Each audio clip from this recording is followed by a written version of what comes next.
Muy buenos días, muchas gracias a todos por acompañarnos una vez más con los CMI de ayuda. En esta oportunidad vamos a ver el impacto patrimonial de la reforma o cuáles son las ventajas que la empresa puede obtener a partir de utilización de los instrumentos que nos da esta nueva ley. La exposición va a estar a cargo de Eugenio Moret. Como siempre, de entrada, las cámaras y los micrófonos de ustedes, los participantes, van a estar muteados y apagados por un tema de organización de la charla. Al final de la exposición se va a abrir la posibilidad a preguntas y comentarios, y para ello o lo escriben en el mail y lo vamos leyendo, o pueden tocar arriba la manito que dice participar y yo les habilito el micrófono para que hagan la pregunta de forma verbal y a través de su voz.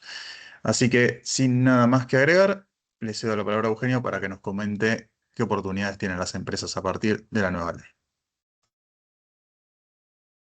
Bueno, buen día. Muchísimas gracias de vuelta por sumarse. Eh, bueno, nosotros ya la reforma laboral, seguramente la mayoría de los que estamos acá ya la hemos escuchado, la hemos vivido, ya llevamos prácticamente casi 2 meses de reforma laboral con sus vaivenes, ¿no? O sea, la reforma laboral, recordamos que entró en vigencia el 6 de marzo, el 30 de marzo el Juzgado Nacional de Primera Instancia del Trabajo número 63 dictó una medida cautelar donde suspendió 80 artículos de la reforma laboral. Esa medida cautelar fue apelada por el Estado y la Cámara de Apelaciones del Trabajo le dio un efecto suspensivo por la cual los artículos volvieron a tener vigencia hasta tanto se resuelva la parte final. Y por el otro lado, la semana pasada, el Tribunal número 12 en lo contencioso administrativo dijo que para entender en una inconstitucionalidad de una ley debían ser ellos los competentes y intervino, se decretó competente y decretó revocó la medida cautelar. En definitiva, hoy está en un tema de ver quién resuelve el tema final y terminará resolviendo la Corte Suprema, que no quiso hacer lugar al per saltum, que para nosotros era una oportunidad de hacer lugar al per saltum porque era un tema de gravedad institucional, y así ponerle fin a todo esto. Pero bueno, hoy la reforma laboral está vigente y hoy lo que tenemos que ver es qué oportunidades tenemos que sacar, dónde tenemos que trabajar, en qué instituciones, porque la reforma laboral reforma un montón de temas. Entonces, ¿en dónde nos tenemos que enfocar? Yo les voy a dar algunas cosas que me parece importantes para trabajar y para enfocarnos para que le pongamos atención. Algunas cosas, acá hay oyentes de diversas actividades, algunas cosas les podrá parecer útiles y otras no, pero bueno, creo que igual hacia la cultura general. Primer tema es, nosotros siempre, desde el principio que venimos explicando la reforma laboral, dijimos que en el derecho laboral existen aquellos pisos o mínimos inderogables, como es el tema de dar un aguinaldo, una vacación, una licencia por enfermedad, que no se pueden derogar. Y nosotros también dijimos que esos pisos hasta el año 2009 era todo lo que establecía la ley y los convenios colectivos. Y fuera de lo que establecía la ley y los convenios colectivos, era disponible, eran derechos disponibles. Después vino en el 2009, por una ley de Recalde, se dijo que todo lo que se generara en los contratos individuales también era indisponible. Con lo cual, si yo generaba un bono o generaba un beneficio que no estaba en la ley de los convenios colectivos, era un derecho adquirido, no lo podía sacar más y me cargaba en la mochila. Hoy se volvió a la versión anterior, entonces, hoy lo que es indisponible es todo lo que está en una ley o en un convenio colectivo. O sea, todas las condiciones normativas que me establece una ley, como por ejemplo dar el aguinaldo, vacaciones, licencia por enfermedad, pagar indemnización por despido, pagar indemnización por fallecimiento, son derechos indisponibles. O sea, son derechos por los cuales no se puede renunciar. Y lo que está en un convenio colectivo también. En un convenio colectivo puede haber adicionales, puede haber bonos, puede haber un adicional por título, adicional por presentismo, puede haber también determinadas maneras de pagar horas viaje porque el lugar de trabajo está lejos de los lugares de residencia, etcétera. Eso también forma parte de los mínimos indisponible. Pero lo que generó el propio empleador, eso es disponible. Ahora, ¿qué significa que sea disponible? Significa que sea disponible porque una de las cosas que yo les quiero sugerir en esta charla es decir, bueno, hagamos un listado de aquellas cosas que son propias de mi empresa, o sea, que no están ni en un convenio colectivo ni están en una ley. Y entonces, para tener claro qué es lo que creó la empresa, que eso sería lo disponible. Ahora, disponible que yo puedo agarrar y decir, che, todo esto que doy yo, listo, no lo doy más. No, porque claramente la renuncia del empleado gratuita, es una renuncia que se considera válida, inválida, perdón, que todos los tribunales laborales la van a considerar inválida porque se cree que claramente no hay nada a cambio. Entonces, se presume que esa renuncia es una renuncia viciada, o sea, que vicia el acto de la renuncia porque no hay nada a cambio y porque se presume entonces que el empleador ejerció su poder de empleador y lo hizo renunciar. En los derechos disponibles lo que sí se puede hacer es negociar. El derecho disponible que antes no se podía negociar, ahora se puede negociar. Les voy a dar un ejemplo concreto. Por ejemplo, que yo le doy a una determinada persona, le doy un vehículo. Pero resulta que después, por el cambio de organigrama, etcétera, etcétera, ya no lo puedo dar más el vehículo a esa posición o a esa persona. Entonces, una alternativa es, yo hago un convenio con él donde le saco el beneficio al auto porque ya por de acuerdo a su grado y jerarquía no lo tiene, pero le pago en compensación una gratificación por única vez. Eso es una forma de disponer de un derecho disponible, digamos, y con perdón de la redundancia. También yo miro el recibo de deberes y tengo por ahí determinados adicionales que digo, ¿y estos adicionales por qué se pagan? No sé, a veces tengo una cuenta futuros aumentos que la arrastro de un montón de tiempo. Digo, bueno, en la cuenta futuros aumentos lo cambio o le hago un cambio por algo que por ahí me sea más de utilidad. Digamos, no sé, el adicional flexibilidad, o sea, con eso estoy pagando por ahí a una persona que tiene una jornada flexible bueno, lo paso a cuenta o paso ese monto a cuenta de paritarias. O sea, lo que sea negociación, todo eso todo eso es negociable. Entonces, está bueno tener esta lista, ¿no? Para ver qué es lo que puedo negociar y no. Ahora, yo no, lo que es innegociable, estos derechos irrenunciables o estos derechos indisponibles, yo no los puedo tocar nunca. Sí, los puedo tocar a través de un procedimiento de crisis. Yo puedo hacer un procedimiento de crisis si la empresa le está yendo mal porque tengo que cambiar algunas condiciones y ahí es donde yo puedo tocar esos derechos irrenunciables.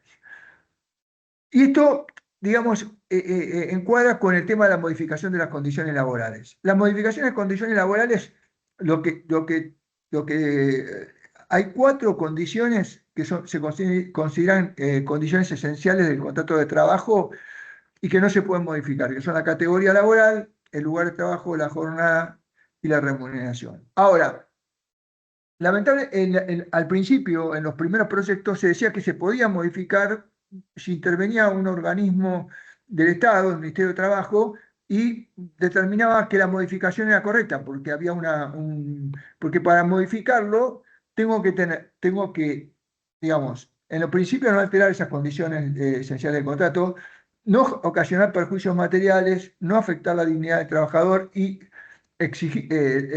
poder que se funde esa modificación, exigencia de producción y que sea razonable. Pero yo, entonces, por ejemplo, si yo me quiero mudar, ¿no? Me quiero mudar de lugar de trabajo porque quiero mudar mis oficinas. Y entonces voy a estar cambiando el lugar de trabajo de los empleados. Yo puedo, digamos, en razones de organización y de producción y de que ya no puedo estar más en ese lugar, irme a otro lugar. Ahora, si yo le ocasiono un perjuicio material, es probable que el empleado se pueda despedir. Pero ahí hay una razonabilidad, ahí hay un motivo y ahí en general no hay inconveniente, ¿no? Entonces, pero esto que explico va conjuntamente con. Entonces, dice, yo no puedo tocar salarios, bueno, puedo negociar, puedo hacer cambios, o sea, puedo hacer cambios de bonos, por más que por ahí el cambio produzca un pequeño perjuicio para el trabajador. Ahora, alguien me dice, bueno, pero si produce perjuicio para el trabajador, él puede reclamar. En una negociación es más defendible porque se ve el todo, digamos, en un derecho disponible y en una negociación se ve el todo, se ve que en definitiva, porque a veces, muchas veces que nosotros acomodamos o hacemos negociaciones de condiciones laborales o de derechos disponibles, porque en definitiva se busca la mejora de la organización y se busca también la mejora del mismo empleado, porque el empleado por ahí pierde por un lado pero gana por el otro lado. Entonces, se mira en su totalidad. Por eso la importancia de los derechos disponibles. Claramente los derechos indisponibles no los puedo, como dije anteriormente, no los puedo renunciar, salvo que sea en un procedimiento de crisis. Eh,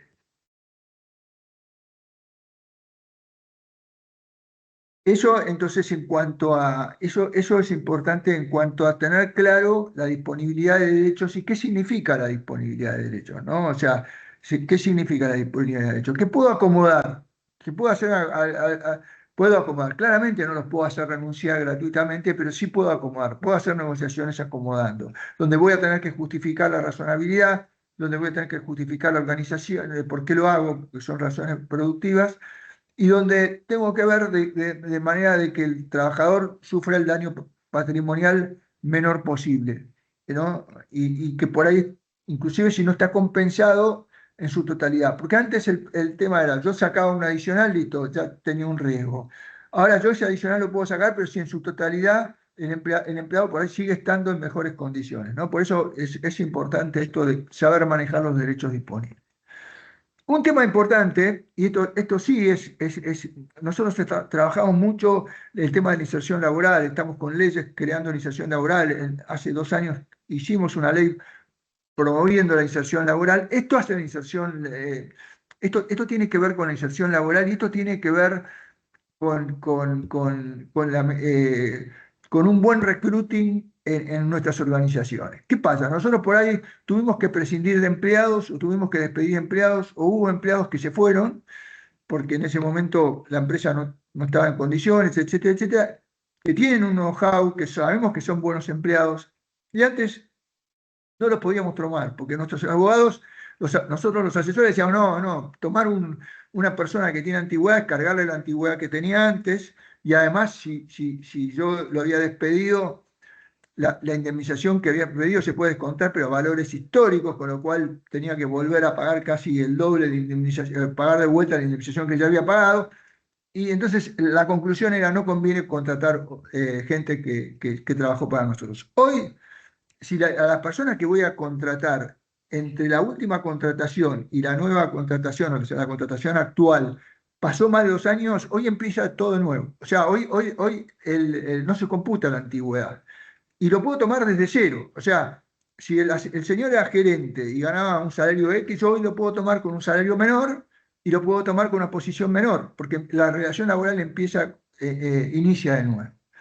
Con lo cual, esto es muy importante para que uno en los recruiting repase toda la gente que pasó y poder rescate gente que fue valiosa y que pueda volver a la organización. Y además pasa una cosa, si entre la contratación anterior y la nueva no pasaron 2 años y yo le pagué indemnización por antigüedad, puedo descontar la indemnización por antigüedad, pero es actualizada y con un IPC, lo cual resulta más razonable. Otro tema que tenemos que revisar, y de esto ya dimos alguna charla, pero bueno, es los trabajadores independientes, ¿no? Los llamados freelancers, los monotributistas, etcétera. Tenemos que revisar, a ver, nosotros hoy nos podemos encontrar en la empresa que tenemos una serie de personas que están como monotributistas o freelancers. Tenemos que revisar si están bien encuadrados y si no tenemos una contingencia ahí, porque por ahí la oportunidad para regularizar, ¿no? Cuando se reglamente el PER, que es la regularización que trae esta ley. Y también tenemos que ver si hay determinados puestos que no nos conviene ir a un contrato de locación de servicio y de locación de obra, porque tiene un ahorro, al no tener relación de dependencia, tiene un ahorro mayor al 50% en costos. Y bueno, entonces, ¿qué hago? Digamos, bueno, el contrato de locación. lo que la ley base es lo que este gobierno viene defendiendo, es el trabajador independiente, que se viene defendiendo desde la OIT en forma general, o sea, va creciendo cada vez más el trabajador independiente. A raíz de un fallo Cairone con Hospital Italiano y después a la posición de este gobierno, se le dio como más primacía al trabajador independiente. Entonces, ¿cuál, el trabajador independiente es el que está en la locación de servicio o locación de obra, más bien en la locación de obra, que dice que cuando una persona, según el caso, perdón, cuando una persona, según el caso del contratista o el prestador de servicio, actuando independientemente se obliga a favor de otra a realizar una obra o a proveer un servicio, es una locación de servicio. En cambio, el contrato de trabajo es cuando cualquiera sea la denominación, una persona fija se obliga a prestar servicio bajo la dependencia de esta. Entonces, acá acá lo importante es la diferencia entre locación de obra, ¿no? Que a mí me gusta más llamarlo locación de obra, y contrato de trabajo es que la locación de obra es una obligación de resultado, mientras que el contrato de trabajo, el empleado pone es una obligación de medios. Yo pongo mi fuerza a disposición de alguien que me la va a me la va a remunerar. Ahora, entonces, yo puedo generar un contrato con personas donde yo lo que más quiero es una obligación de resultado, pero claramente no tiene que haber subordinación jurídica. O sea, yo no le puedo decir, digamos, cómo lo tiene que hacer. O sea, él lo tiene que hacer y me lo tiene que entregar. Ahora, esto no quiere decir que no lo pueda supervisar, ¿no? Porque, por ejemplo, si yo mando a hacer una casa, yo puedo decirle, che, no me gusta el baño como está, o no me gusta. Ahora, que yo no le puedo decir por dónde van los caños, por dónde tiene que ir la cloaca, por dónde tiene que ir la electricidad, etcétera. Y este trabajador independiente dice que la ley de contrato de trabajo se aplica a todas las relaciones individuales entre empresa y entre empresa y prestador individual, salvo que la contratación sea de locación de obra, agencia, que son para los vendedores, transportes o fletes, ¿no? Y después, o sea, y el artículo 22, cuando habla de relación de trabajo, dice que es la persona que presta servicios, digamos, perdón, eh, una persona humana que presta servicios a favor de otra, saca actos u obras, porque son obligación de resultados. Y la presunción que establecía el artículo 23, que si yo prestaba servicios a favor si un prestador individual prestaba servicios a favor de una empresa, eh, eh, se presumía que la relación laboral, ahora dice salvo que fuera un contrato de locación de servicios y locación de obra. Entonces, tenemos que evitar la subordinación jurídica para que sea un contrato de locación de obra, tiene que ser una obligación de resultado, tenemos que ser cautelosos porque en los tribunales laborales todavía existe que todo el facturero o el monotributista con subordinación económica es relación laboral. Eh, bueno, y no tenemos que exigir la exclusividad, etcétera.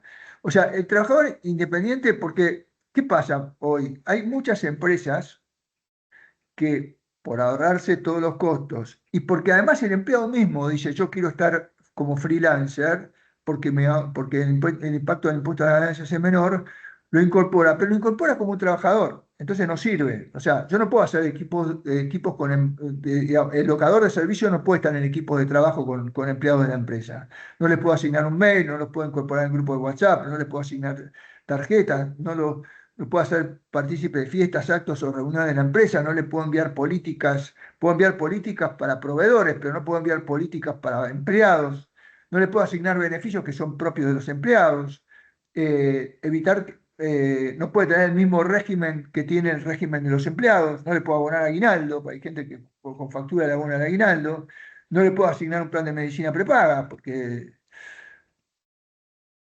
y, y- y- y si bien tiene riesgos, porque los riesgos de encuadrar mal un contrato de locación de obra son el que te reclamen las cargas sociales, si tenemos muchos freelancers, poder llegar a dar una pena tributaria, que te reclamen diferencias salariales, que se consideren despedidos. Eh, la verdad es que yo creo que hoy amerita que revisemos, si tenemos monotributistas, amerita que revisemos cómo están organizados, cómo están estructurados, que le hagamos un contrato de locación de obra donde claramente sea un contrato de locación de obra. Eso no quiere decir que yo sea para una obra específica. Yo le puedo hacer un contrato marco y después ir dándole por anexo órdenes de servicio donde le encomiendo obras en particular. Pero tiene que ser una obligación de resultado y claramente tienen que ser tratados en forma distinta, no pueden ser tratados como empleados. Porque entonces sí corremos el riesgo de que salten todas estas contingencias. ¿Sirve el trabajador independiente con colaboradores, esta figura que creó la ley de bases? Bueno, es un trabajador autónomo que puede sumar hasta 3 trabajadores autónomos que le facturan a él. No existe relación entre las partes y cada colaborador puede trabajar simultáneamente con otros clientes. Si se organiza de la misma manera que lo organizamos con el tema de locación de obra, esto puede servir. Esto puede servir. Se usa para se está usando para determinadas tareas. Pero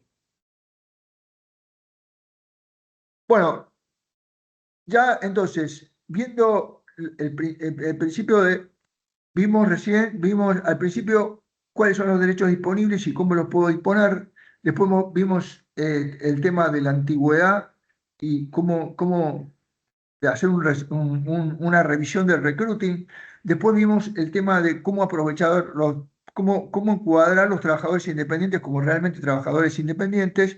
Y ahora tenemos que revisar la contratación de los proveedores, ¿no? O sea, porque ustedes recuerdan que hay una obligación de solidaridad del empresario con las obligaciones laborales y de la seguridad social de los proveedores.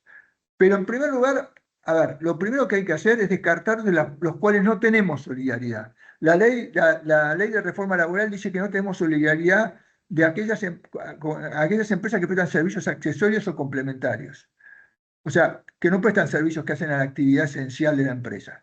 Con lo cual, la empresa de vigilancia, la empresa de comedor, la empresa de limpieza, etcétera, son empresas de las cuales no tenemos, ya quedó claro, si bien estaba discutido en la jurisprudencia, que no tenemos responsabilidad solidaria. Con lo cual, podemos hacer determinados controles a ellos por un tema de seguridad, porque vienen a hacer servicio in-house dentro de la fábrica, pero no tengo que hacer el control del artículo 30, controlar toda la documentación, porque yo no soy responsable solidario de ellos. Y si yo hago ese control es como que estoy presumiendo que tengo una responsabilidad. Otro tema es están los trabajadores que están dentro de la empresa. Los trabajadores que están dentro de la empresa, a veces el problema que había era que esos trabajadores después decían que el empleador éramos nosotros, los empresarios que los contratábamos. Ahora eso, la verdad que sí, eso ya no existe más, porque después de la ley base dice que el empleador es quien lo tiene en nómina, pero igual, digamos, existe el riesgo de que esos empleados que están trabajando codo a codo con nuestros empleados después reclamen diferencias salariales porque el convenio colectivo nuestro es más beneficioso o reclamen beneficios nuestros. Entonces, ahí hay que ser muy prudente como hicimos con el trabajador independiente, hacer como con los proveedores. Los proveedores son proveedores, tienen que manejarse en forma distinta a nuestros empleados. No pueden manejarse como si fueran nuestros empleados. Pues si manejamos como si fueran nuestros empleados, nos van a reclamar todos los beneficios que hacen a nuestros empleados. Entonces, eso necesita una revisión de cómo vamos a tratar a los proveedores in-house, a los que prestan servicios adentro de nuestra empresa. Y después, a los proveedores en general, yo soy responsable solamente de los que prestan actividades que hacen a la actividad esencial mía. Y ahí es fundamental que le pongamos énfasis al control del artículo 30, ¿no? De pedir la declaración jurada, 931, el pago de cargas sociales, los recibos de sueldo, el pago de RT, el pago de seguro, una cuenta. Porque yo con solamente demostrar que hago ese control ya me libero de la solidaridad. No importa si después aparece que el empleado del proveedor se le debe horas extras. Yo ya no soy responsable, yo ya le hice el control. Entonces acá le tenemos que dar una vuelta a todo el tema de proveedores, ¿no? En prolijarlo, digamos, es la oportunidad de prolijar. En la eliminación de la burocracia administrativa, que ahora va a haber un registro de ARCA, todavía no está reglamentado, está reglamentándose, por lo que por ahora tenemos que seguir llevando el recibo de sueldo. Bueno, ahí es el momento de empezar a prolijar todos nuestros papeles administrativos, ¿no? O sea, cuando venga el registro de ARCA, yo voy a tener el registro de ARCA, un solo registro, no voy a necesitar libro de sueldos y jornales, no voy a necesitar ningún otro tipo de libro, solamente voy a necesitar el libro, este registro de ARCA. Los recibos de sueldo, los recibos de sueldo pueden tener firma digamos, pueden ser digitales, pueden tener firma electrónica o no tener firma, y puedo manejar todo con tu plataforma, tu recibo. O sea, está todo lo administrativo, está tendiente a que yo lo pueda digitalizar y que todas las comunicaciones las pueda hacer a través de una plataforma. Entonces, esto es una oportunidad de eliminar todos los papeles, eliminar todo para atrás. El libro de sueldos tengo obligación de conservarlo por 10 años, este, pero a medida que, y los recibos de sueldo también, pero a medida que se va pasando el tiempo, voy a ir achicando, me voy a quedar solamente eh, con, lo- con el soporte magnético, ¿no? Eh, También es una oportunidad de revisar, y muchas empresas ya lo han empezado a hacer, si conviene pagar en pesos o conviene pagar en dólares. Algunas empresas han empezado a pagar en dólares. eh, Ahí nosotros recomendamos hacer un anexo, sobre todo porque para el tipo de cambio, porque nosotros vamos a necesitar convertir esos dólares en pesos para el recibo de sueldo, y para que quede más claro en el recibo de sueldo las retenciones, los aportes que le voy a hacer. Entonces, ahí lo que recomendamos es hacer un anexo o un documento que diga cómo es y cómo voy a manejar todo ese tema, y además liberarme de que si hay cambio de cotización o yo no puedo pagar más en dólares porque viene otro gobierno y me restringe la posibilidad de cambio de la libre cotización. Bueno, pues necesito armar un documento que me cubra ahí legalmente. En el artículo 140, bueno, ya sé que muchas empresas empezaron a trabajar en los recibos de sueldo. Los recibos de sueldos van a ser reglamentados ahora, porque hay cosas que no, digamos, están confusas, como el tema de tener que poner todas las contribuciones que hace el empleador.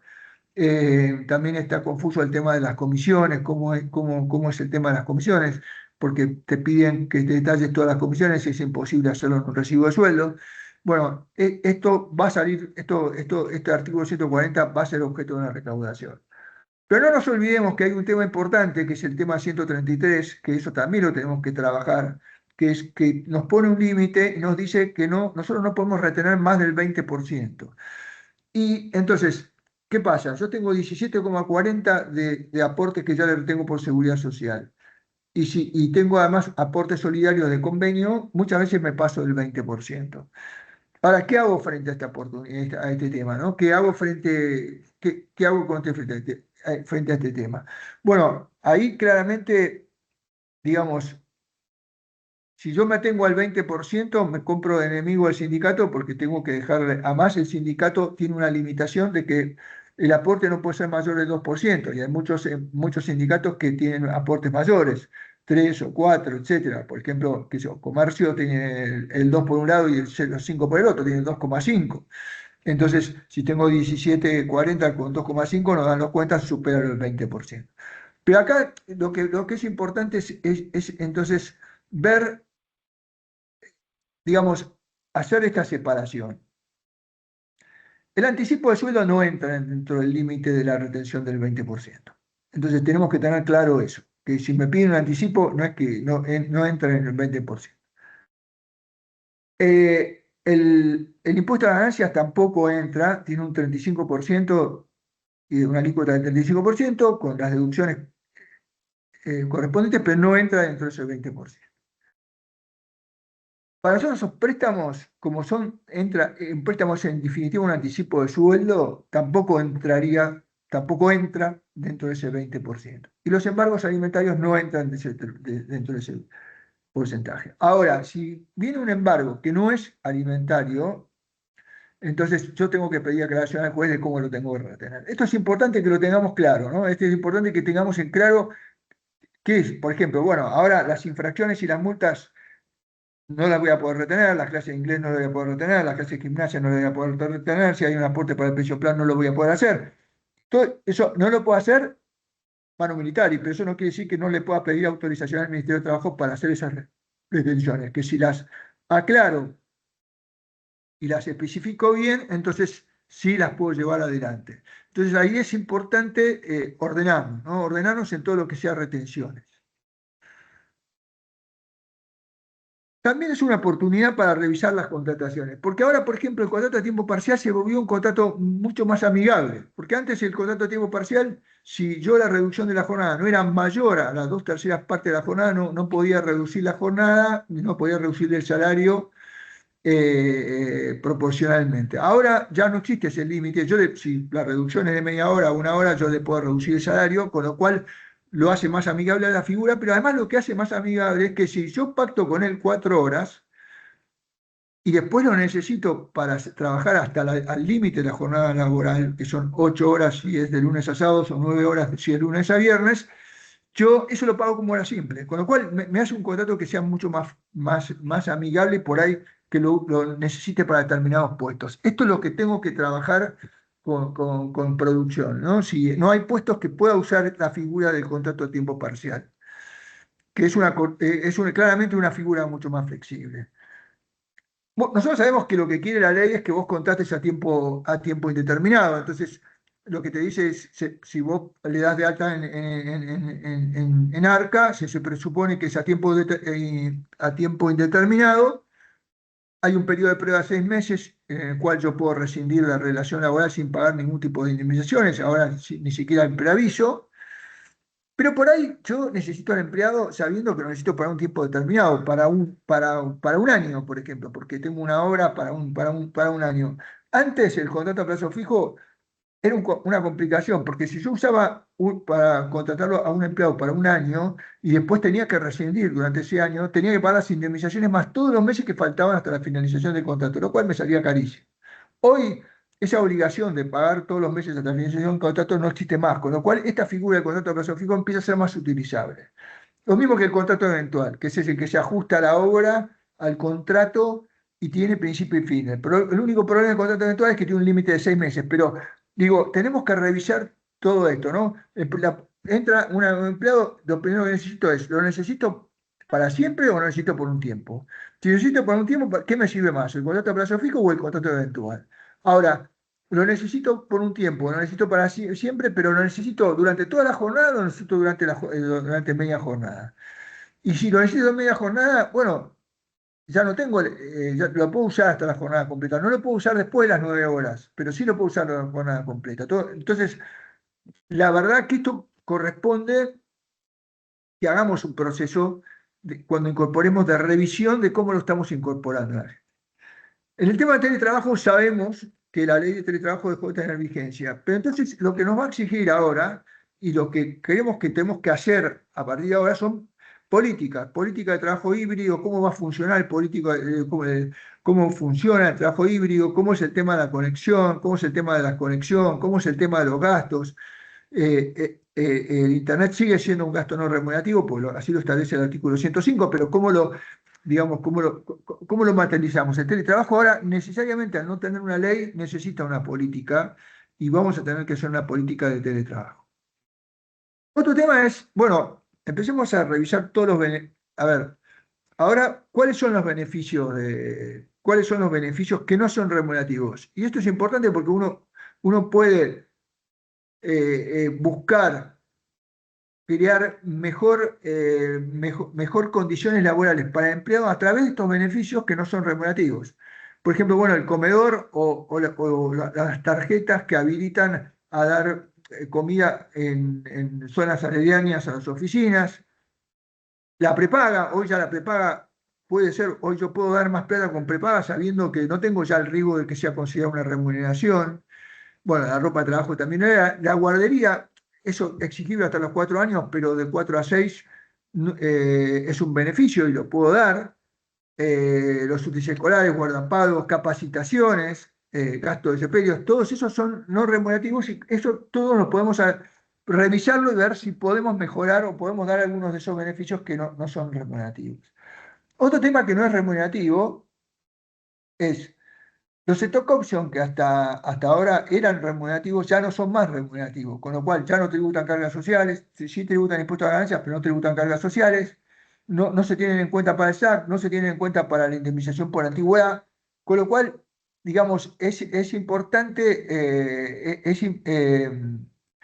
se puede dar stock option como beneficio, ¿no? Hoy y además dice que la distribución de utilidades o ganancias no es remunerativo, con lo cual yo puedo a fin de año hacer un bono diciendo que es por distribución de ganancias, en un acta de directorio digo, bueno, las ganancias netas de la empresa fueron tanto por ciento lo uso para la distribución de ganancias, a los empleados y lo hago a través de un bono. Y lo hago a través de un bono que vamos a ver ahora, que es un bono utilizando el salario dinámico. Con lo cual, ahí es un bono no remunerativo, que no paga cargas sociales, no paga aguinaldo, no paga vacaciones, no paga indemnización por antigüedad. Esto es una oportunidad para sacarle el jugo a la reforma laboral. También el tema del auto, que muchos lo usan para fines de semana y ahora quedó eso que, no, que sigue siendo remunerativo el uso para el fin de semana, pero va a haber que estar atento al kilómetro de recorrido que el ARCA va a reglamentar, porque por ahí ya nuestras políticas de uso de autos pueden más basarse en el kilómetro de recorrido que basarse en... vamos a tener que revisar las políticas de autos. Bueno, telefonía celular vaya a ser un beneficio que también tenemos que tener en cuenta, internet también. Bueno, y está el salario dinámico, el salario dinámico son los bonos. Pero si yo, digamos, el salario dinámico es aquella remuneración que doy por encima de los salarios de categoría laboral para los empleados comprendidos en convenio, por encima de las bandas salariales para los fuera de convenio, por encima y que además los doy con pago trimestral, semestral o anual y que están sujetos a cómo le va a la empresa, a cómo le va al empleado, cómo es el rendimiento del empleado, pero lo importante es que hoy los puedo dar y mañana no los puedo dar. Con lo cual, si nosotros hacemos una conjunción de este bono que no me genera un derecho adquirido y hoy lo puedo dar y no lo puedo dar, o sea, que no me ata tanto con el tema de la distribución de ganancias, tengo un bono que no es un derecho adquirido y además que no es remunerativo. Con lo cual, esto lo que nos obliga es a revisar nuestra remuneración. ¿Cómo le vamos a pagar al empleado? Porque por ahí, sobre todo los empleados fuera de convenio, por ahí ya no me conviene decir, bueno, le pago todo, no sé, pago un salario X y por ahí me conviene jugar también con los variables. Y estos variables anuales o semestrales que están sujetos a performance de la empresa y a performance del individuo y que pueden ser hasta distribución de utilidades, ¿no? Entonces, tenemos que revisar la forma en que vamos a remunerar a los empleados. El tema vacaciones, en el tema vacaciones, eh, cambia el tema de vacaciones en el sentido, no cambia, se legaliza lo que estaban haciendo todas las empresas, ¿no? O sea, yo hoy las vacaciones puedo otorgarlas durante todo el año, o sea, yo puedo decir, bueno, las del 2025 las otorgo de octubre 2025 a diciembre 2026, las puedo fraccionar, aunque las fracciones no pueden ser más de 7 días, eh, y entonces es importante que hagamos una política de vacaciones. ¿Por qué es importante que hagamos una política de vacaciones? Para que las reglas de las vacaciones estén claras y estén claras cuándo se les vence las vacaciones. Porque el problema hoy que tienen muchas empresas son las acumulaciones de vacaciones. Hay gente que hoy tiene, no sé, 100 días, ciento y pico de días. Entonces, nosotros vamos a tener que hacer un régimen para limpiar las vacaciones pendientes. Es decir, bueno, las vacaciones anteriores al 2025 digamos, eliminarla va a ser complicado porque va a crear mucho malestar en la empresa, porque va a decir, bueno, yo los trabajé, digamos, trabajé y no me dan las vacaciones correspondientes, pero uno puede hacer una regularización, puede decir, bueno, las vacaciones del 2025 para atrás se gozan hasta diciembre del 2026 y desde el 2026 se perdieron. Y establece un nuevo régimen de vacaciones. Bueno, y las vacaciones ahora van a ser de octubre a diciembre del año siguiente, y en diciembre del año siguiente, si no la tomaste, se perdieron. Y ahí está claro, entonces ahí empezamos a ordenar las vacaciones y empezamos a impedir la acumulación. Y bueno, ¿cómo lo voy a fraccionar? ¿Cómo lo voy a fraccionar? Digamos, cómo voy a...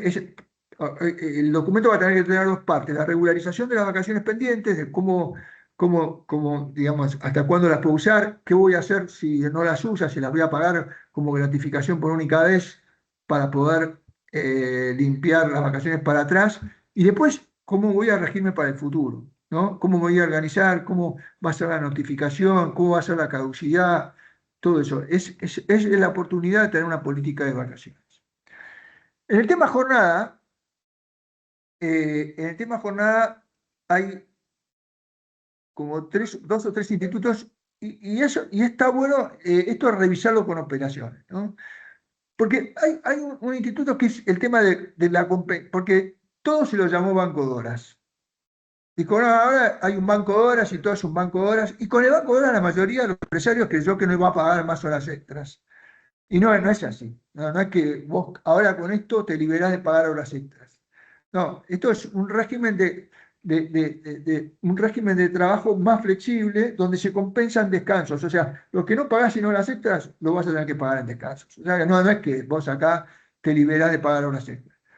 Pero tenemos dos o tres institutos importantes para explorar. Uno es la compensación de horas extras. Esto fue un tema que lo estableció el grupo Techín, y más que nada porque tiene muchos temas petroleros, mineros, etcétera. Y acá es decir, se puede hacer distintos regímenes de jornada. Por ejemplo, yo puedo hacer un régimen de jornada de 7 por 7, ¿no? Y con la compensación de horas extras es eso, es ver si yo puedo hacer un régimen de jornada distinto que sea más provechoso para mí.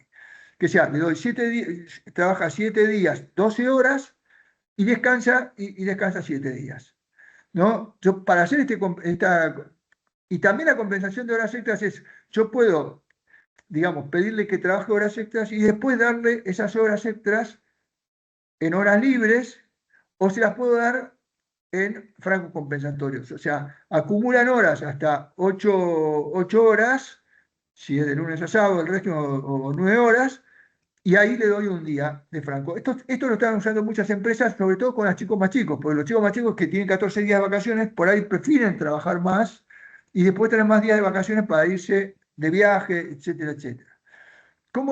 Esto después, bueno, tengo que hacer una política de compensación, ponerlo por escrito. Si es con el sindicato, lo tengo que armar con el sindicato. Va a depender del sindicato. Hay sindicatos que te lo dejan armar a vos la política, hay sindicatos que quieren armar a ellas. Esta política no tiene documento de compensación de horas extras.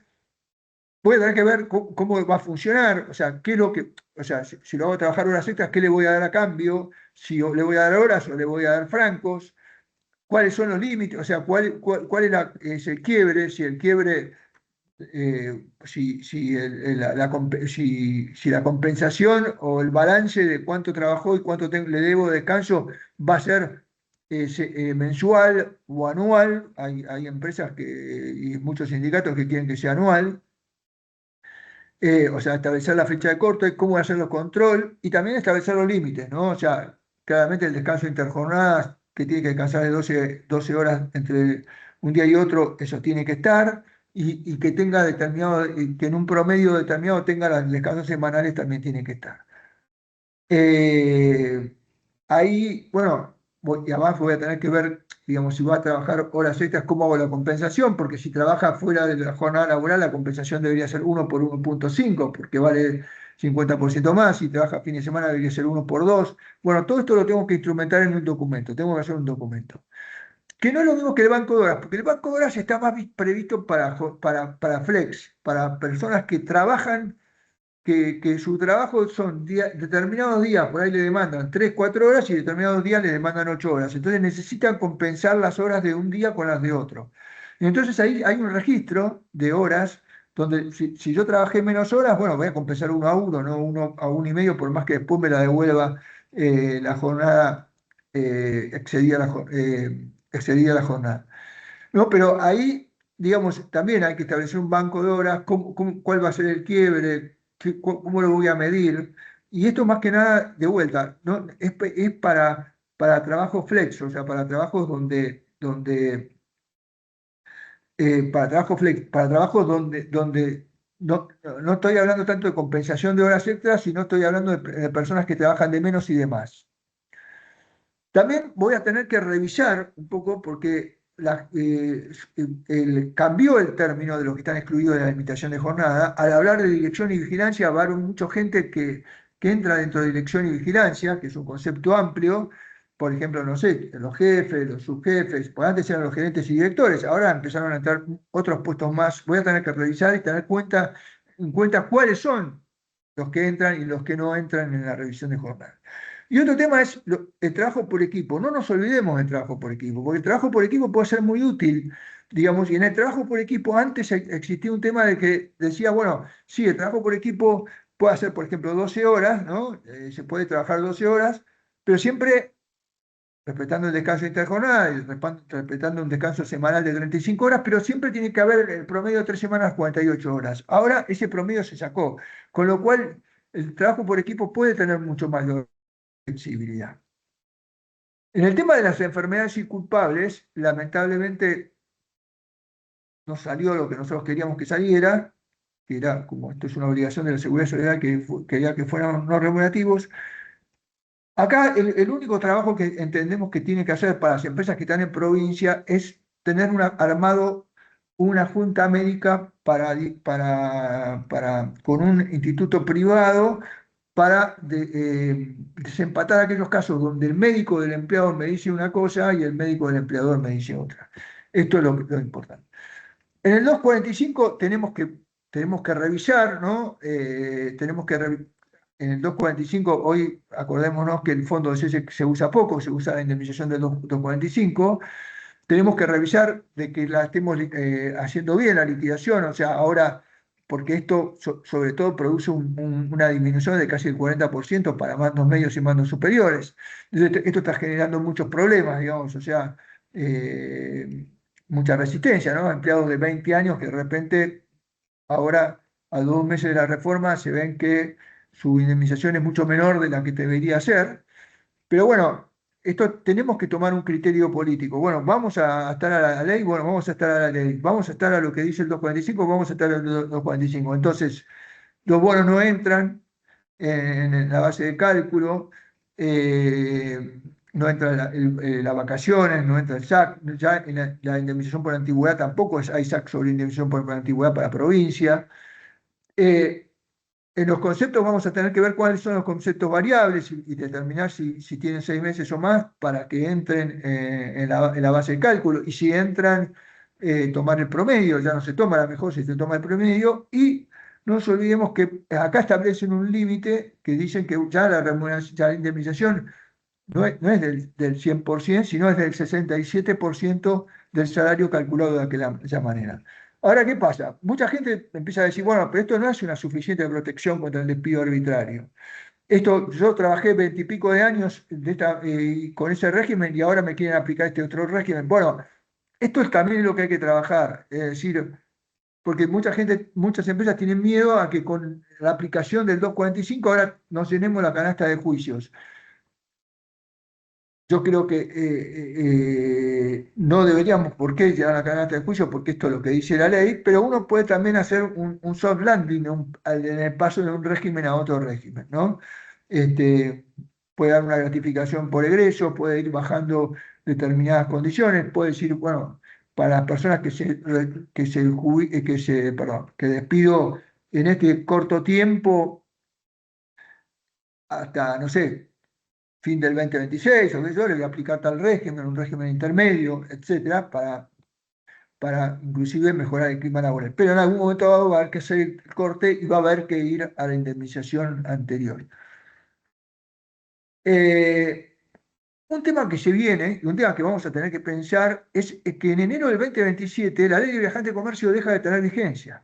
Con lo cual, esto implica tener que reestructurar toda la fuerza de ventas, empezar a pensar una nueva fuerza de ventas. ¿Qué desaparece? Desaparece la ley 14.546, desaparece la indemnización por clientela, desaparecen las comisiones indirectas, el libro especial de viajantes, se mantiene las cláusulas normativas, una cuantía mínima, y entonces ¿Cómo me conviene, digamos, primero, bueno, pagar un salario garantizado o pagar o garantizar un determinado salario, pero después entonces ahí es donde me conviene las ventas, tratarlas de pagarlas a través de los salarios dinámicos, o sea, de estos bonos trimestrales, semestrales o anuales, y ver si además esos bonos no puedo usarlos como distribución de ganancias para que sean no remunerativos.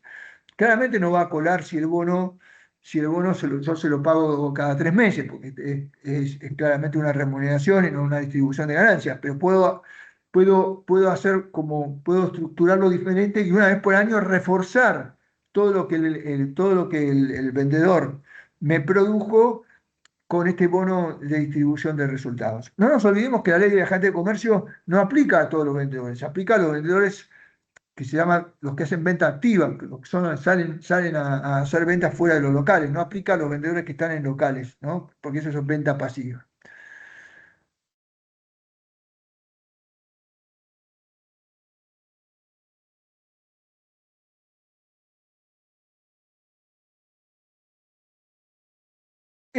Otra cosa que vamos a tener que hacer es armar bien un comité de crisis, ¿no? Sobre todo en las empresas que son empresas de producción, ¿no? Que están más sujetas a crisis. No nos olvidemos que las actividades,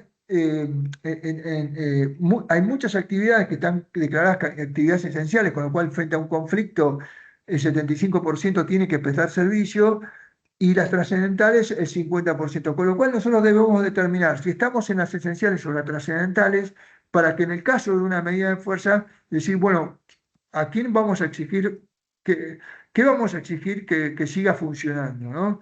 Dentro de la empresa? También determinar si frente a un conflicto vamos a ir a la conciliación obligatoria y en qué caso, porque a veces la conciliación obligatoria te lleva a tener que debatir un tema que vos no querés debatir, porque el sindicato se caprichó o no, determinar qué se hará después de la conciliación legal obligatoria, porque ahora tiene un régimen distinto, ahora después de la conciliación legal obligatoria, si el sindicato me quiere hacer huelga, tiene que avisarme con 5 días de anticipación y tenemos que determinar un comité, la cantidad mínima de gente que va a tomar. Bueno, todo el comité de crisis frente al tema de huelga hay que revisarlo de vuelta. También hay que revisar el tema sindical. Si bien es difícil sacar de las estructuras que hoy están los sindicatos algunos temas, como por ejemplo el crédito de horas, ¿no? Los delegados tienen que trabajar y pueden determinadas horas dedicar a la actividad gremial. En la mayoría de las empresas casi no trabajan y le dedican todo el tiempo a la actividad gremial. Ahora dicen que 10 horas mensuales se la pueden dedicar a la actividad gremial. Si bien va a ser difícil llevar esto, bueno, es un tema que uno puede empezar a poner a la mesa con los sindicatos y buscando términos intermedios, ¿no? También revisar todas nuestras personas con tutela gremial, porque tenemos las personas que prestan servicios en los sindicatos, eh, le tienen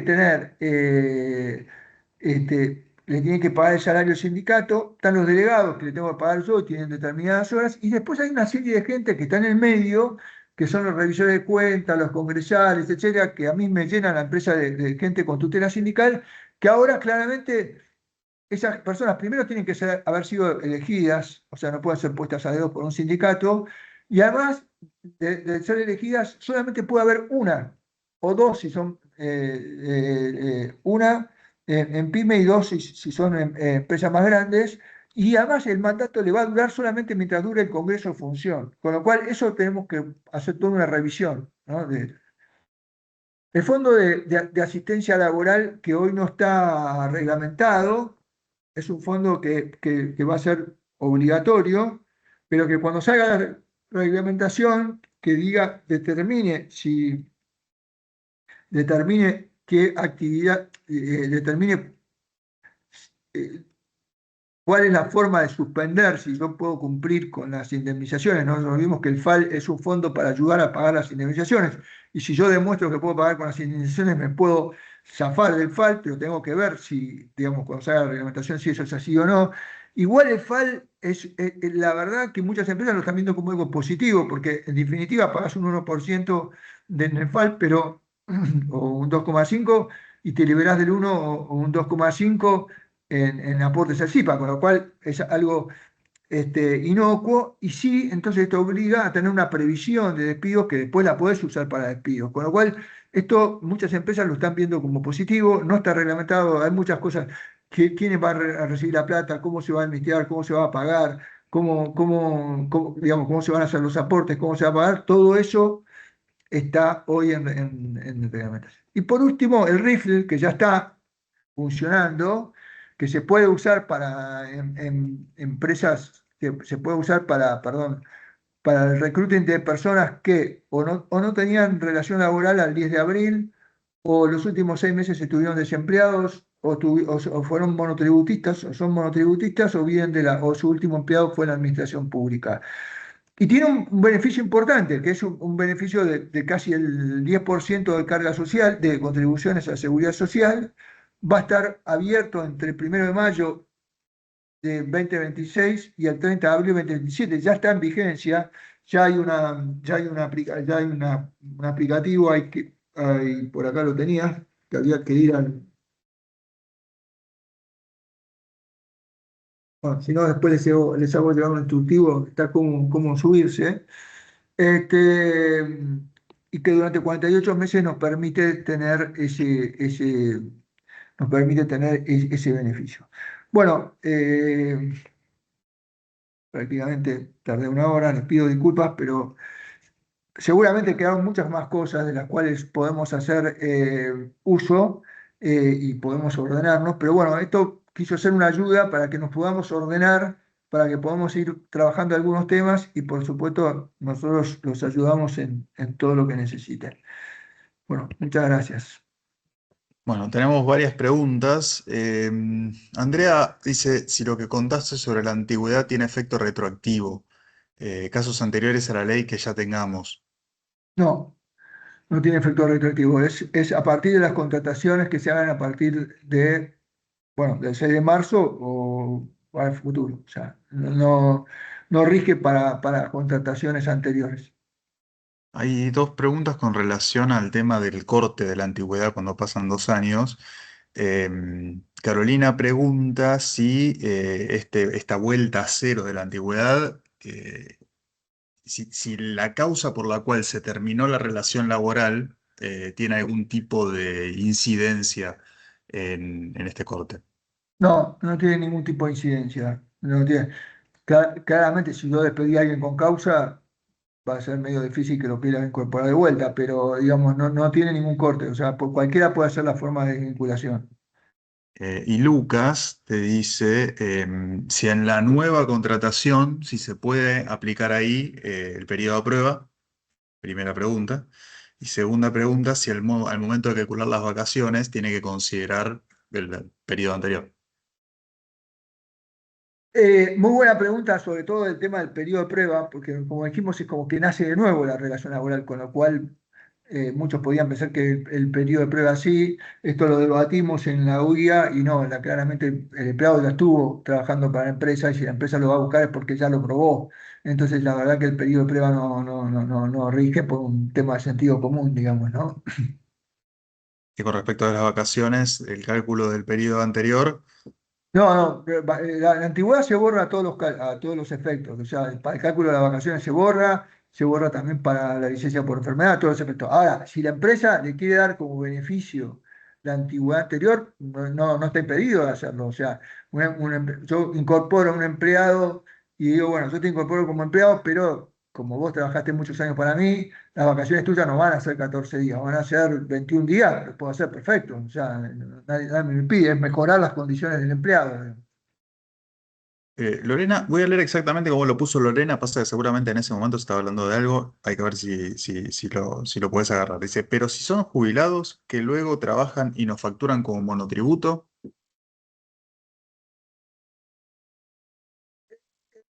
El facturado, digamos, el empleado que después pasa a ser jubilado y después quiere trabajar como monotributista, la, defensi- la defensa de la figura del monotributista va a ser si realmente como dijimos, es una obligación de resultado, si tiene un contrato de obligación de resultado. Pero si yo jubilo a alguien, ¿no? Y lo quiero contratar, pero no le quiero pagar cargas sociales, pero sigue haciendo las mismas tareas que venía haciendo hasta ahora, es empleado. O sea, porque acordémonos que la figura del trabajador jubilado existe. Antes no había posibilidad, el jubilado antes no podía trabajar, ahora sí puede trabajar, tiene menos cargas sociales, la antigüedad se toma desde la jubilación, con lo cual, digamos, para que sea un monotributista que fue empleado, que se jubiló y sea un monotributista, tiene que encuadrar perfectamente en la figura del contrato independiente. Pregunta Guillermo si se elimina el libro de sueldos digital que exige ARCA. Sí, se va a eliminar una vez que está reglamentado el ARCA, ¿no? Sí, eso es lo que viene diciendo ARCA, que lo va a eliminar, digamos. Pero tiene que salir la reglamentación de cómo es el registro ARCA, o sea, porque el registro ARCA va a reemplazar al libro de sueldo digital. Y Andrea consulta con respecto a la exposición de contribuciones en recibos, si ya se reglamentó. La verdad que muchas empresas están haciendo la contribución al recibo porque está y se decía que no necesitaba reglamentación. Eh, digamos, nosotros que estamos en la reglamentación de la ley, se ha pedido a ARCA que por favor reglamente mejor los recibos porque está dando lugar a muchas confusiones y a muchos problemas por algunos conceptos que dice, ¿no? Así que yo creo que va a salir una reglamentación, pero hoy la verdad que muchas empresas ya están poniendo las contribuciones que hace el empleador dentro del recibo. También pregunta Andrea si se puede pasar a alguien de tiempo completo a tiempo parcial con un acuerdo de partes. Sí, sí. Ahí, ese es el claro ejemplo de lo disponible. Claro ejemplo de lo disponible que hablábamos hoy, de lo indisponible y disponible. Gracias, Andrea, por hacer esta pregunta. Porque ahí es el claro ejemplo. O sea, el empleado trabaja menos tiempo y le pago menos, pero es un canje. No es que el empleado le pago menos y lo hago trabajar igual, sino que hay un cambio de prestaciones. Ese es el claro ejemplo de la disponibilidad de derechos. Roxana dice, en el caso del máximo de las retenciones, ¿la diferencia por obra social en los contratos de tiempo parcial está incluido o no en el máximo? Del trabajo a tiempo parcial, sí, todas las cargas sociales se reducen en forma proporcional, pero hay unos mínimos para tanto para las obras, que ahora no sé cuál es el mínimo, Roxana, perdón, pero hay un mínimo, digamos, hay un mínimo que se puede aportar, pero sí, se reduce proporcionalmente todas las cargas sociales. Guillermo dice, si se viene pagando una asignación no remunerativa por trabajo remoto, ¿se puede eliminar? Asignación no remunerativa por trabajo remoto. Sí, a ver, lo que no, es lo que hablamos hoy, digamos, ¿no?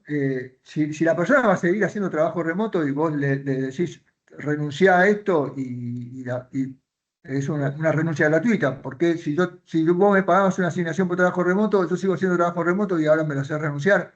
Ahora, si la condición cambia, porque ya no es un trabajo remoto 100%, sino pasa a ser un trabajo híbrido o porque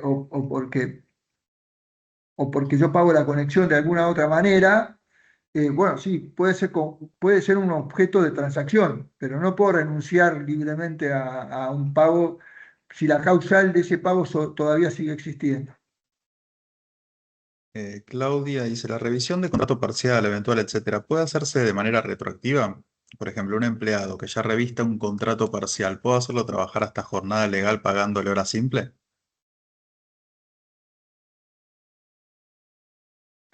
No entiendo mucho la pregunta, pero sí, sí, el trabajador a tiempo parcial hoy, por más que haya empezado siendo trabajador a tiempo parcial en la jornada, ahora no entiendo la pregunta. Si el empleado empezó a trabajar siendo trabajador a tiempo parcial en el régimen anterior y ahora sigue siendo trabajador a tiempo parcial, yo lo puedo hacer trabajar horas, digamos, acordémonos que no es que yo lo pueda hacer trabajar, le puedo pedir que trabaje porque el trabajo ahí es voluntario, su jornada es la de trabajo a tiempo parcial, pero yo le puedo pedir que trabaje horas y pagárselas a horas simples, sí.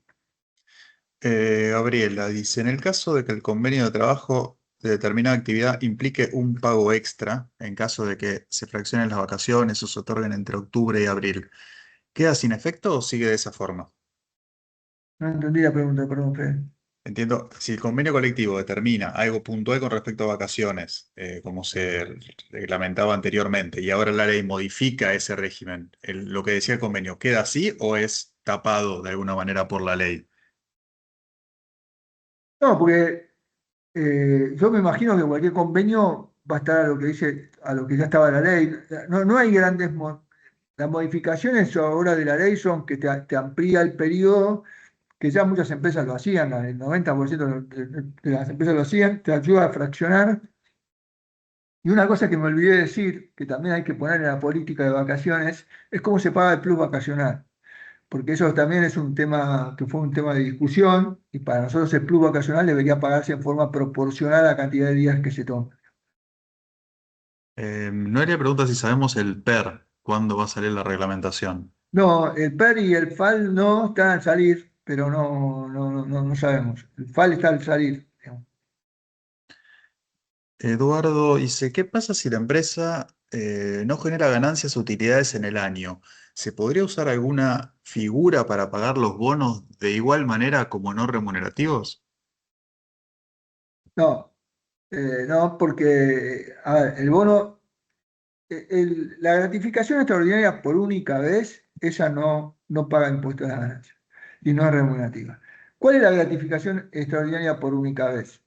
La gratificación extraordinaria por única vez de mayor renombre es la gratificación por cese. La persona se va, yo le pago una gratificación por cese en un mutuo acuerdo o le pago más allá de la indemnización por antigüedad, eso no tributa. Ahora, por ejemplo, si hay una gratificación única, yo le pago, yo mudo la empresa y por la mudanza de la empresa pago una gratificación única, esa gratificación única tampoco tributa impuesto a la ganancia.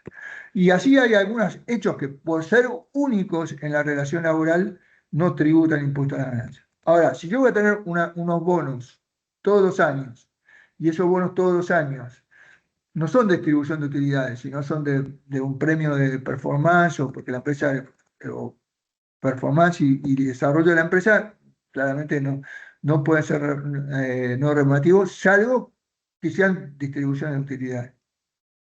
¿Qué pasa con el convenio 308 del 75 Bueno, ahora que está ahí quiero aclarar derogada? una Sí. cosa ahí. O sea, cambia el régimen, esto es importante porque cambia el régimen, ¿no? Antes todo lo único que era no remunerativo era las gratificaciones por única vez. Ahora esto de la distribución de utilidades te abre la puerta a que sea no remunerativo gratificaciones más periódicas, que son, pero tiene que ser claramente distribución de utilidades. Perdón, Fede. No, está bien. Decía Lorena, ¿qué pasa con el convenio colectivo 308 del 75 ahora que está derogada la ley de viajante? El 308/75 sigue en vigencia porque los convenios no se terminó con la ultraactividad de los convenios colectivos, va a seguir en vigencia. Lo más seguro es que el sindicato trate de salir a negociar un nuevo convenio colectivo, buscando a través de un convenio colectivo, digamos, emular los derechos que tenía la ley 14.546. Pero bueno, eso es lo que se supone, digamos, ¿no? Y por eso le dieron este periodo. La ley de viajantes no se deroga hoy, se deroga el 1 de enero del 2027. Y también consulta con respecto a un supuesto que vos habías dicho, dice, ante la orden de embargo del salario que implica la superación del 20% de retención admisible, ¿se debe comunicar al juez la imposibilidad de cumplimiento actual y, a su vez, gestionar una autorización ante el Ministerio de Trabajo? Si no es alimentario, sí, hay que decirle al juez que superamos el 20%. Y ahí el juez dispondrá, porque ahí ya no tengo que ir al Ministerio de Trabajo. O sea, el juez me tiene que decir, bueno, no, embarga igual. Bueno, si me dice embarga igual y me lo dice un juez, no tengo más remedio que cumplir, porque si no cumplo, si no incurro si no incurro en desacato, digamos. Janina dice, el tope del 2% de aportes y contribuciones previstas en los convenios colectivos del artículo 133, ¿sería para las cuotas solidarias que se descuentan a los empleados o también aplican a las contribuciones sindicales que pagan las empresas? No, son dos cosas, digamos. Uno es un límite general a que vos no le podés retener al empleado más del 20% en el recibo. Y ahí vos tenés 17,40 o 15 según la empresa de aportes a la seguridad social. eh, y ahí tenés, perdón, me perdí. Y tenés después el aporte solidario, que es el aporte que se hace a los sindicatos, que por ahí es de 2 o 3. Entonces, si supera el 20%, ahí hay que pedir autorización del Ministerio. Y por otro lado, tenés otro artículo, que es el artículo 9 de la 14250, que dice que los aportes solidarios a los sindicatos no pueden ser mayor al 2%. Entonces, son dos cosas diferentes. O sea, una cosa es si supero el 20 o no supero el 20, y otra es cuánto es mi aporte solidario, cuánto es el aporte solidario del empleado en el caso nuestro al sindicato. ¿Es del 2% o es más? Y si es más del 2%, ahí es una conversación con el sindicato, porque tampoco te vas a ganar como enemigo del sindicato. Hay que revisarlo con, con táctica, y seguramente se empiece a buscar, digamos, algunos mecanismos para ver cómo se ajusta esto a derecho. Me preguntan si la charla va a quedar grabada, si va a quedar, se va a subir en YouTube.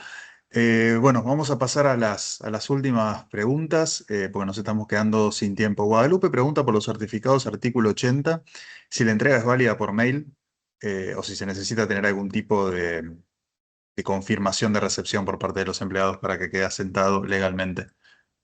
Es válida por mail, es ideal que te lo confirmen, ¿no? O sea, hay que mandarlo por mail, pero pedir la confirmación.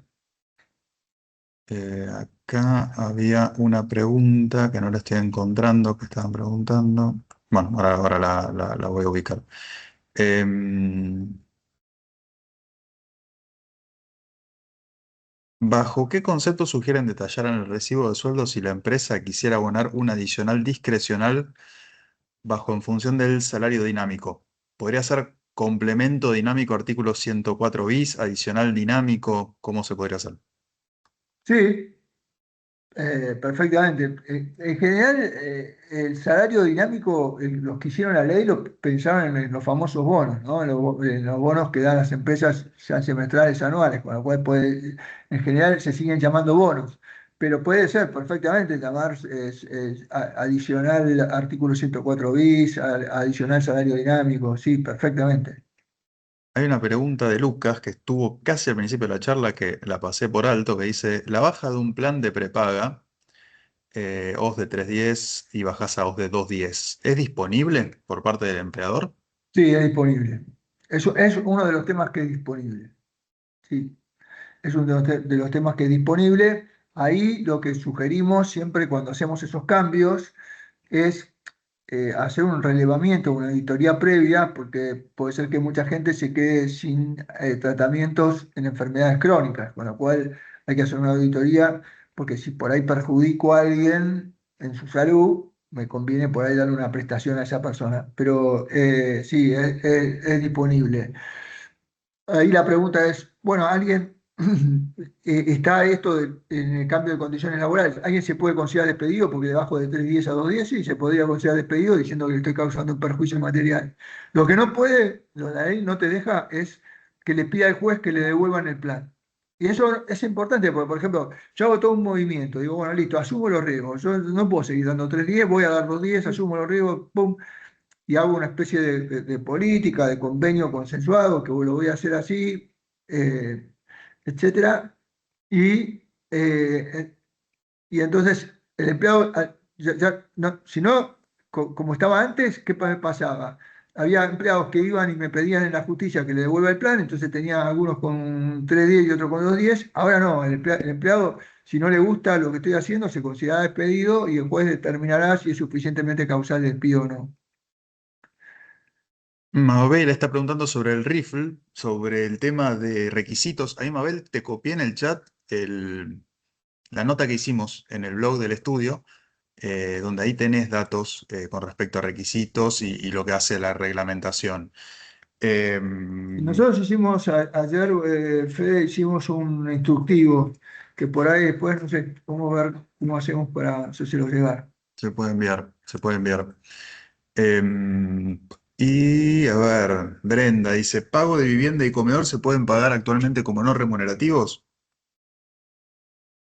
Vivienda, comedor seguro, comedor sí. Vivienda es la determinada situación. Si yo doy en comodato una vivienda mía, es no remunerativo.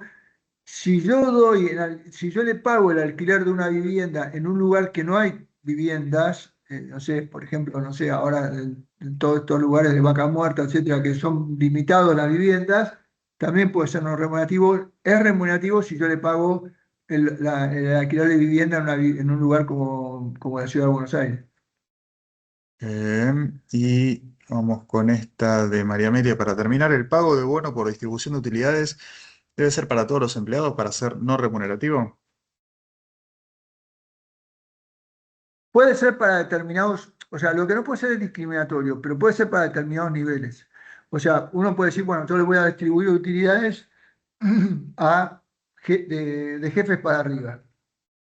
O al revés, voy a distribuir utilidades para los operarios. Entonces, yo puedo segmentar, digo, puedo segmentar, pero lo que no puedo hacer es en determinadas categorías no y determinadas categorías sí. Claramente que si yo distribuyo utilidades, digamos, yo lo voy a tener que porque en el tema de la gente de convenio yo puedo negociar con el sindicato, otorgarle un beneficio, un bono, etcétera, etcétera. Y lo fuera de convenio puedo hacer este bono de distribución de utilidades. Lo que va a ser medio raro es que afuera del convenio aparte se lo dé y aparte no. O sea, ahí suena medio como va a tener un mal clima laboral. Pero yo puedo buscar algún argumento por qué se la distribuyo a unos sí y a otros no. Bueno, les agradecemos muchísimo. Esperamos que la charla les haya sido provechosa y que puedan aplicar algunas de las cuestiones que Eugenia nos comentó acá. Ahí en el chat les puse el canal de YouTube, no solamente por el artículo, no, por la persona que había preguntado si se iba a grabar. Bueno, ahí es donde se graba todo y queda todo colgado. Calculo que la semana que viene ya debería estar. También puse el link del blog